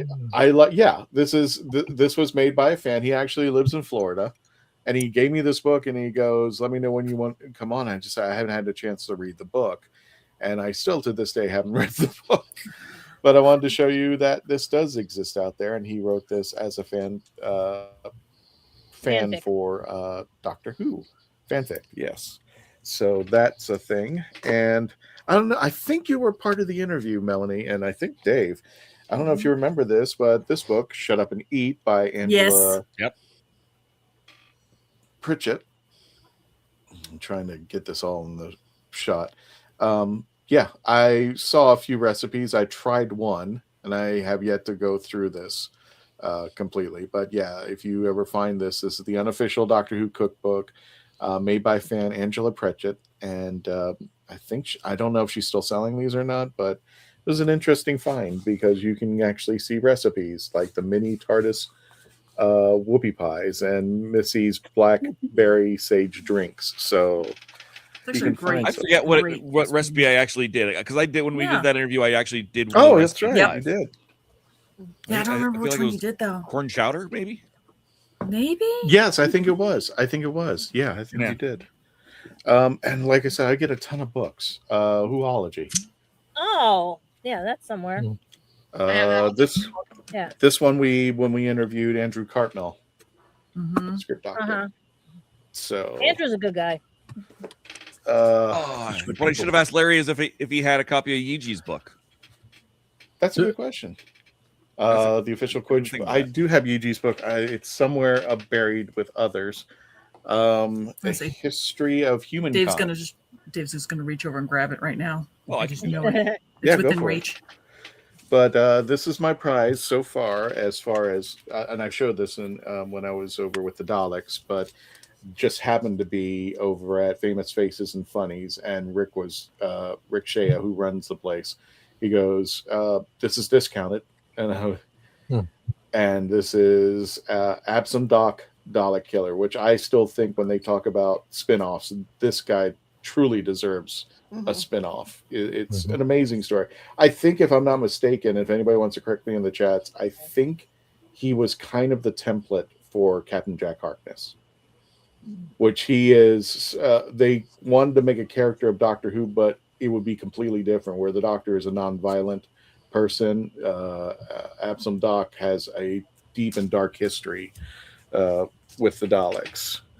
And of course, I mean, I don't have all the books with me. I'm trying to find them, but there you go, Simon. Yay. Let Zygons be Zygons. And I meant, got 4 of his books, and there was his signature. Oh. The Marvelous Christian Positive Thoughts. And this is 2021. So I don't know. Is he still selling his books? I meant, I don't. I think they're on Amazon. I'm not sure. I think they're still on Amazon. I don't know, because I'm kind of kicking myself because he was going to send me over copies, and I said no. The next time I come to London, I'll get them then and there. And he had said it's a date, and no, he got mad at me when he found out I was over there. Yeah. And without further ado, I think it's time to find out what's in this package. What's in the box? What's in the box? What's in the? We need a thing that says, "What's in the box? What's in the box?" I didn't push any buttons. I didn't let's see here. All right. Of course, I misplaced everything around here. Now you can resize and What's the name of the company that the Jodie's doctor it wasn't Amazon? What was it? Kerblam? Those red boxes. Kerblam, yeah. Kerblam. Stay away from the bubble wrap. Yep. I'm going to scan your QR code It was and find out where Chris you Chibnall trying to be a Moffat when there. This one was a little bit more harder to find, and I didn't realize how rare it was. But without further ado, now let me show you something before I pull that out. Boo.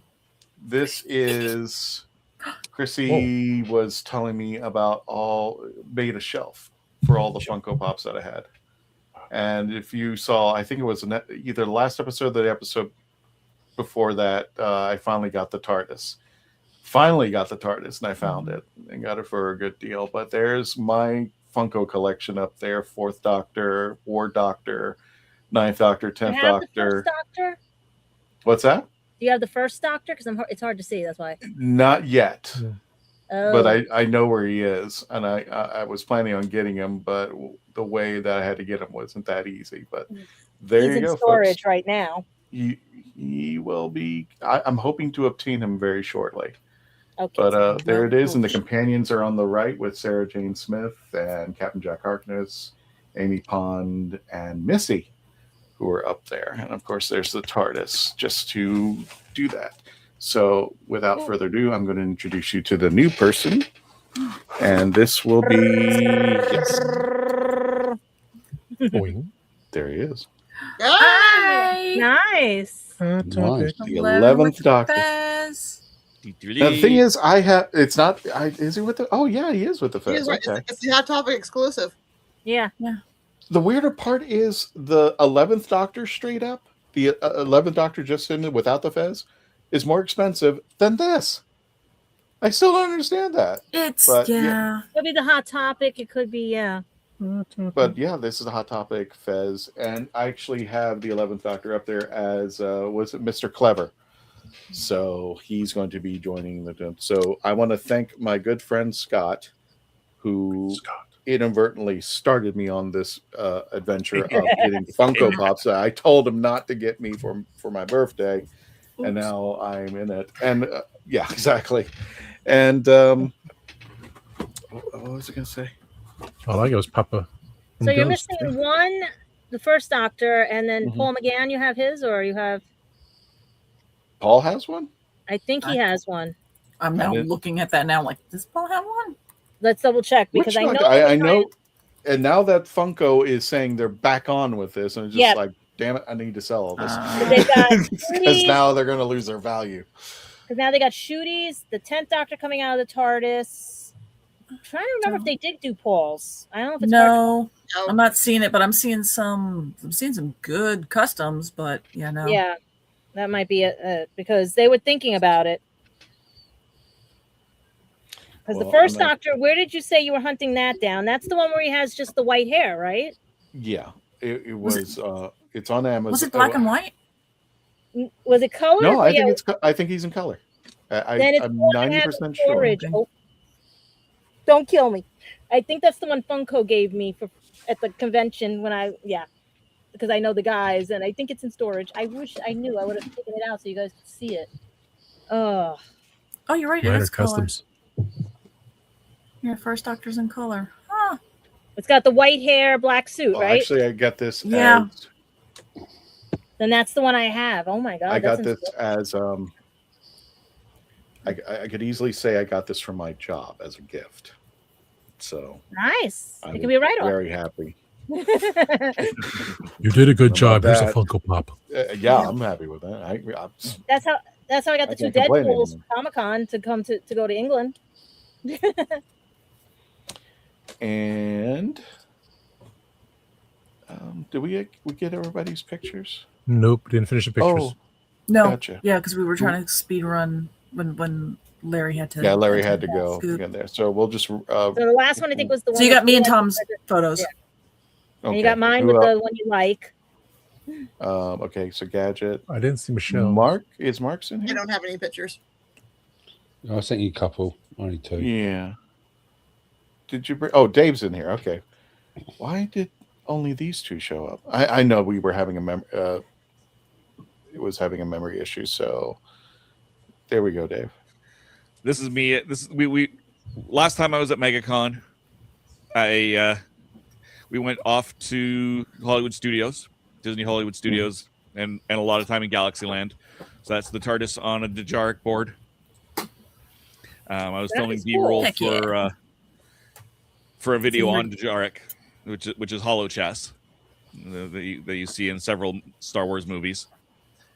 Later in the evening, we also went over and I got one in front of the ship.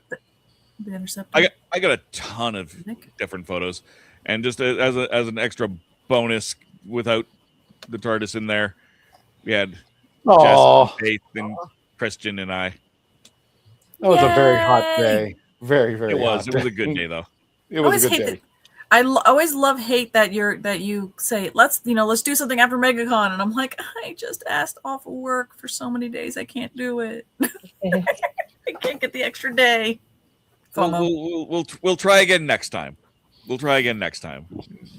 Yeah, but it should be flying out. Oh my god! Exactly. Shut up, Mark. Yes. Lord. All right. So that was the end of my pictures. There were so many great ones to choose from, including pictures with Mark. Here's Mark's. Here's Mark's. I found him. Okay. There we go. So I've taken Dave and Melanie to this place. Link Do you remember what? Yep, it's Link Street. It's funny enough, that's still my. Oh, sorry, that's still on my phone. My background. Yep. It's still my Facebook cover. I haven't changed it since that. Basically, what it is this is street artwork where they're allowed to graffiti on the thing legally, and every time you go to this street, it's always changing. It's always different artwork, and so we decided to put the TARDIS in front of it. It's like, what is it? How would you say? Like 800 yards deep?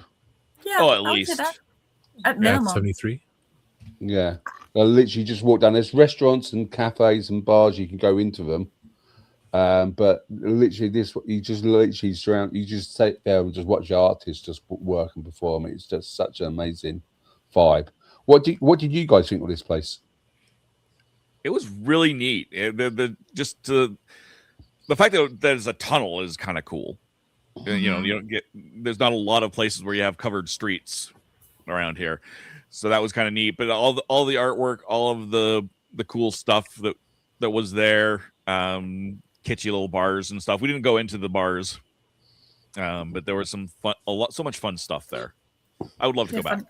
Yeah, funny enough, that after the day we went, Mark, Amber, Kevin, and I went back there again just to take more photos, and it was already. I mean, some of the art was already gone and repainted over, and I think we went to there was a slug and lettuce across the way that we ended up going to have lunch at.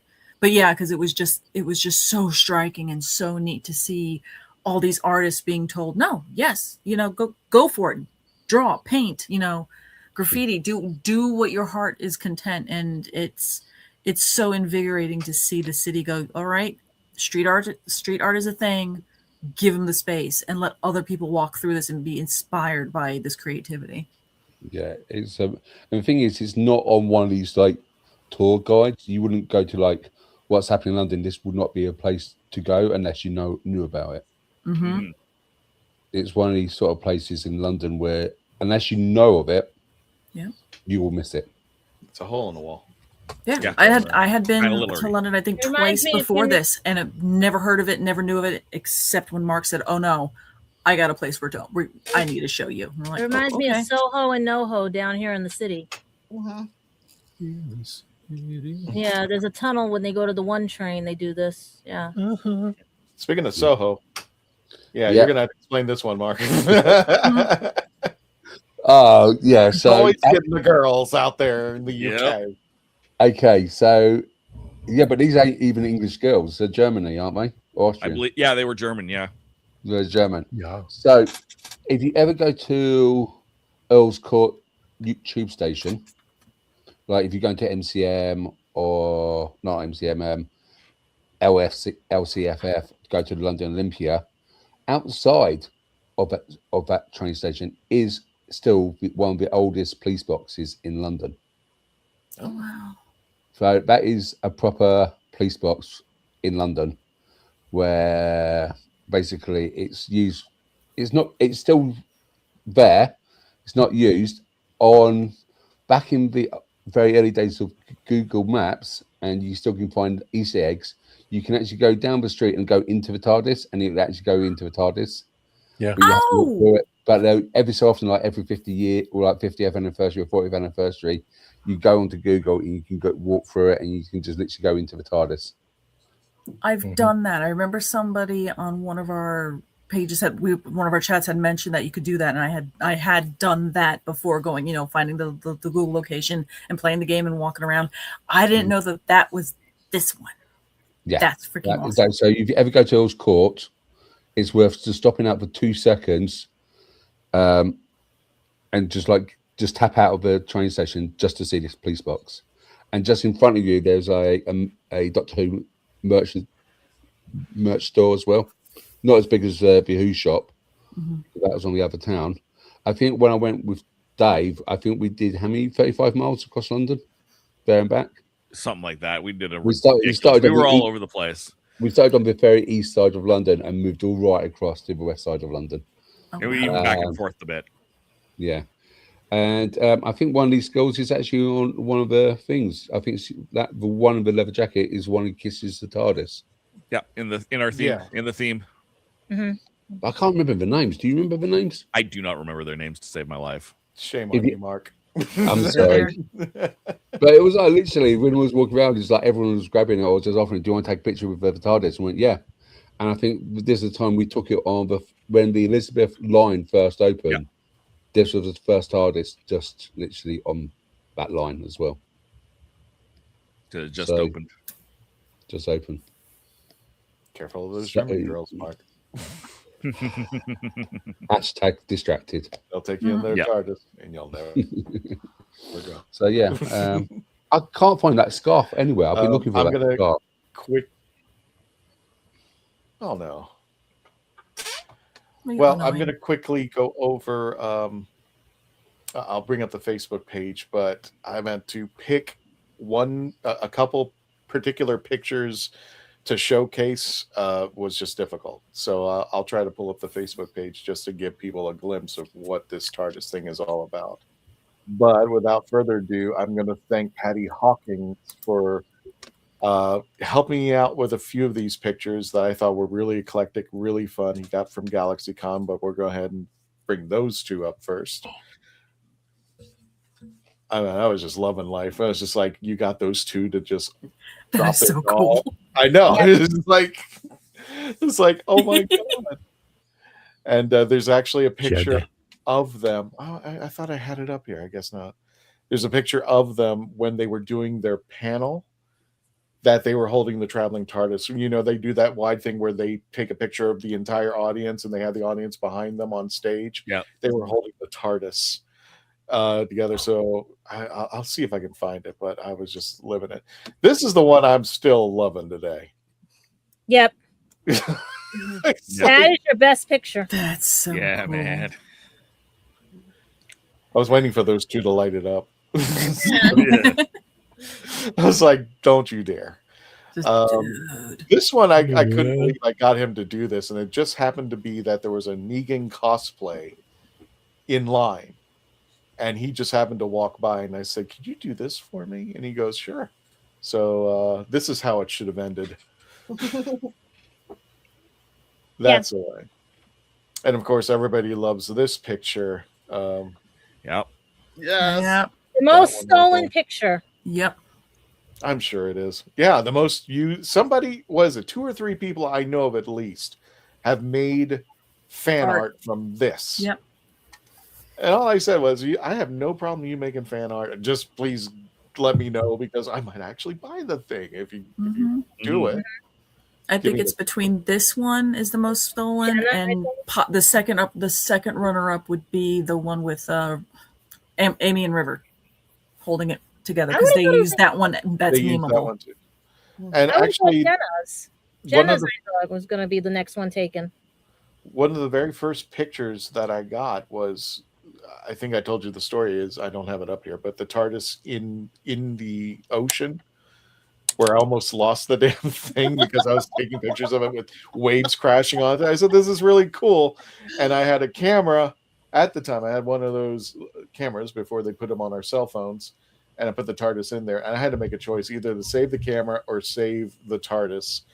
And unfortunately, I broke the camera for trying to save the TARDIS. So You made the right decision. Exactly.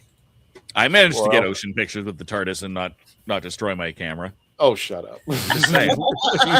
Mine went in the Thames and didn't melt. Gosh. This one was taken, I think. I forgot where it was. Yeah, I know where Yeah. that's from. Yeah, because but he's in the background. Yeah. Yeah, they had all the camera. I know he's in. I know. I forgot, but he It wasn't. was that, I don't it was think he that other running event it. you were at. It was that other event you were at. I don't think he was running it though. No, it was a think- different event. It's just that he was part of it Oh, okay. because he was the handler for them. Another picture that everybody Yeah. seems to love, and then I just said, okay, this is really the reason why they fought at Cobra Kai. So these two, I was actually then neither one of them knew what they were doing. Just said, just fight over it, and surely enough, there they go.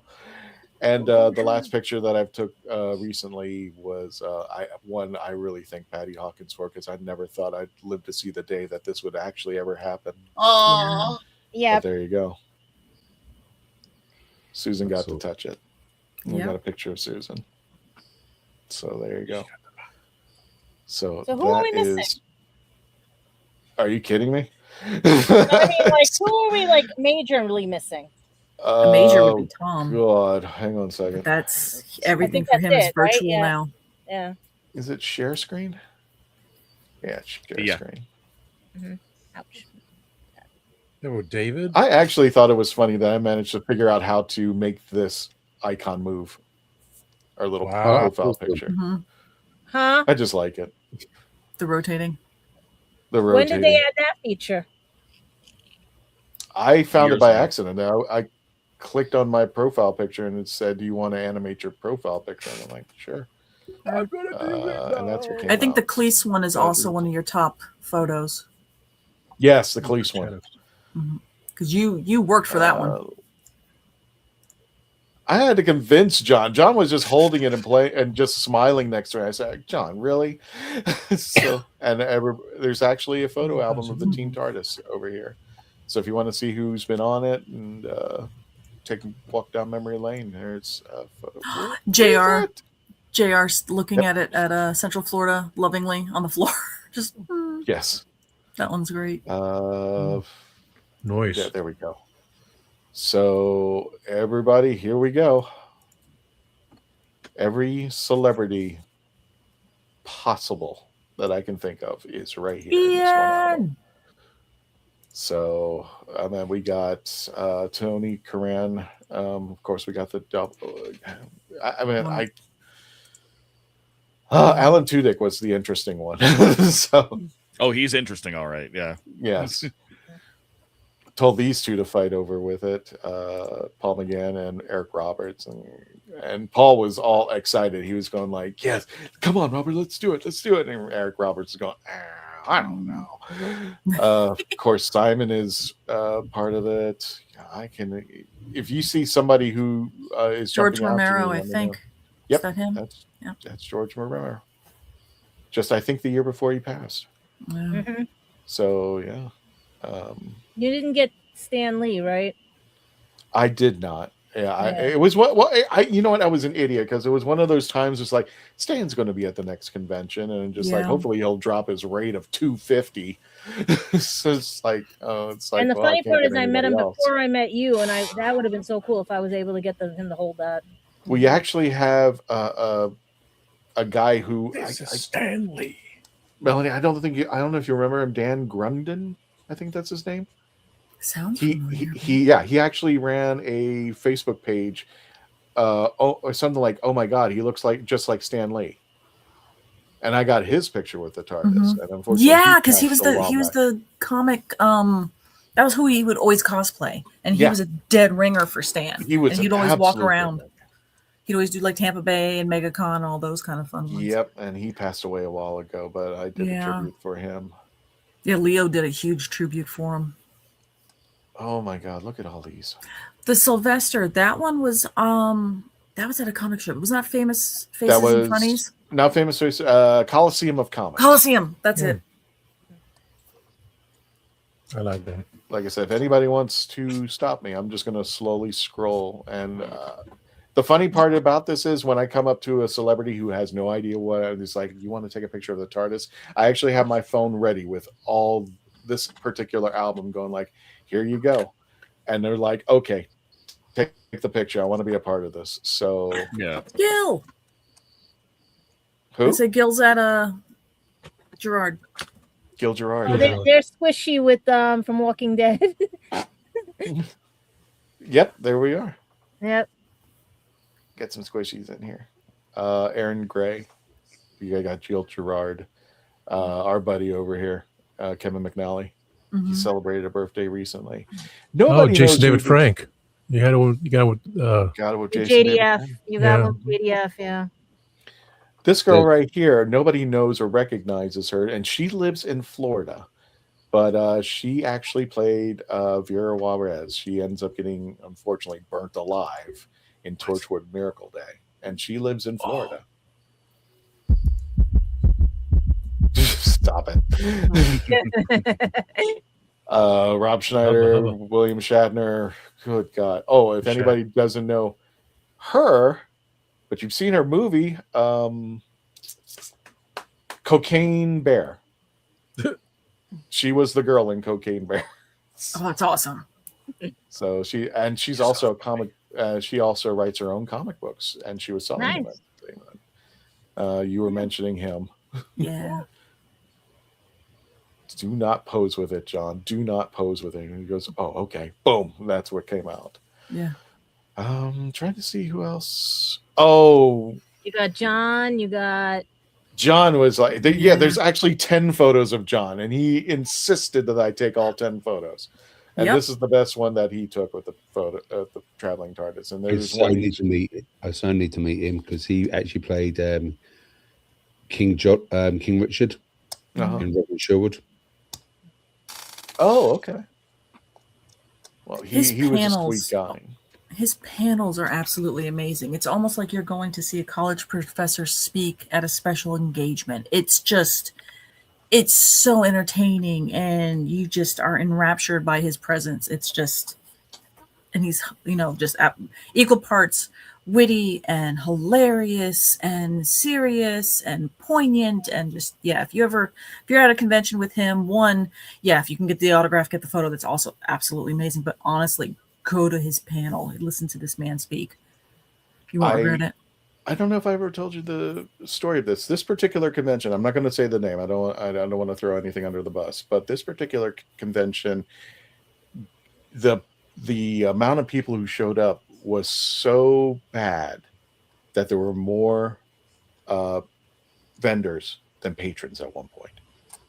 And John felt so bad that they were not making money at the time, that after everything closed up, he actually invited all the vendors to line up in front of him, and they could take as many pictures as they wanted with him. He felt so bad for those people at this particular convention.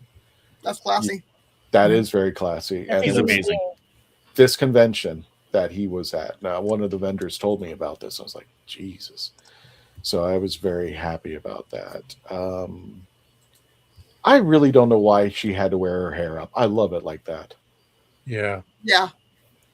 I don't know why she had to have the Danishes. I mean, her hair was down. I was just like, holy cow, why didn't they let you have that down? So Chibnall. That's Manda. Yeah, Chibnall. Who else is jumping out at anybody? I'm trying to see your anime. Speaking of jumping out, I gotta go. I love you all. Okay. Happy birthday, TLTT. Yes. I'll see you in a bit. Oh yeah, Until next time. we got to shut this down. So anybody have any last minute things before we call it a day? Nah. Okay. We love the Traveling Make this TARDIS. really, really, really fast. We love the Traveling TARDIS. Space Coast Comic Con, June 20th through the 21st. It's going to be at the Wickham Park Community Center, located on Leisure Way. Get your tickets now, 20th through the 21st. Also, we have where's the pictures? Our first convention that we got, Epic Verse. This is going to be the 21st and the 22nd. Please keep in mind that the 21st is a Friday. So if you have to take off from work or anything like that, or just be aware, it's not a Saturday and Sunday. Get your tickets now. Actually, it's free parking, free admission. So you can just walk right on in. Ooh. And can't wait to do that. This will be the first one that we will be doing in Longwood. Also, we will be doing Legend of the Traveling Tardis. Oh, why was this put in the wrong spot? I apologize. Let me just mention this. We are going to have a special guest at the booth at Space Coast Comic Con. We're going to be joined by Athena Finger. Now, if you're not familiar with her, you're probably aware of her grandfather, Bill Finger, who is the creator of Batman. And she will be at our booth joining us at the Legend of the Traveling TARDIS at Space Coast Comic Con. So if you have any questions or you're a big fan of Batman, you definitely want to see her. Again, she is the granddaughter, the heiress of the Batman. And her grandfather's sign is over here by Edgar Allan Poe Park. Oh, okay. Yeah. And of course, join us over at ancientcitycon.com. We will be with the Daleks of Florida, September 25th through the 27th, ancientcitycon.com over at the World Golf Village Resort. Please get your tickets now, and don't forget to book your room.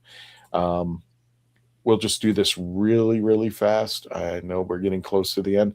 So, Reverend Albergon, where can people find you? You can find me on Gadget Pendragon After Dark Producing, and someday I'll be back to my own personal channel, while Spill the Geek Tea LLC, you know. Got it. Michelle, where can people find you?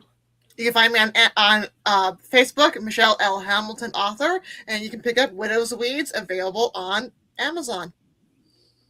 Got it. Gadget, where can people find you? Bronx Comic Con, because with the FIFA World Cup being here, they canceled a few other things that were going on. Anime NYC in August, hopefully.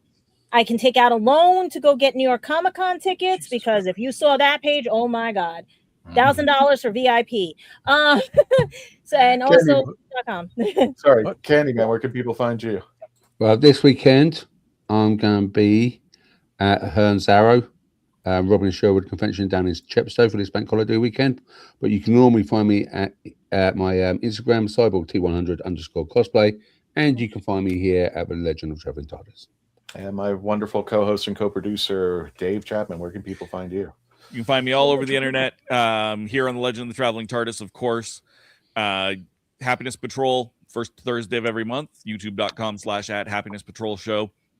And every other Monday on Horses on Film, youtube.com/@Horses on Film. You saw both of those ads during the commercial break. So come join me, give me a subscribe. I won't even ask you to hit the bell. Just give those channels a subscribe, help me out. That'd be great. And of course, my own channel, youtube.com/therathole, DOTCA. That's therathole.ca. But YouTube does not like URLs in their URLs. Gotcha. And without further ado, folks, don't forget to say goodnight to Simon. Tom, if you want to put him in the corner.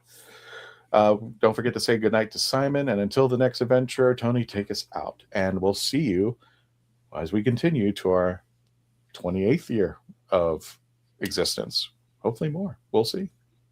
Thank you, forever. Folks. And have a good night. Forever. Hope not. Hey, we're gonna get on here. Until the next adventure, Tony, take us out. Bye.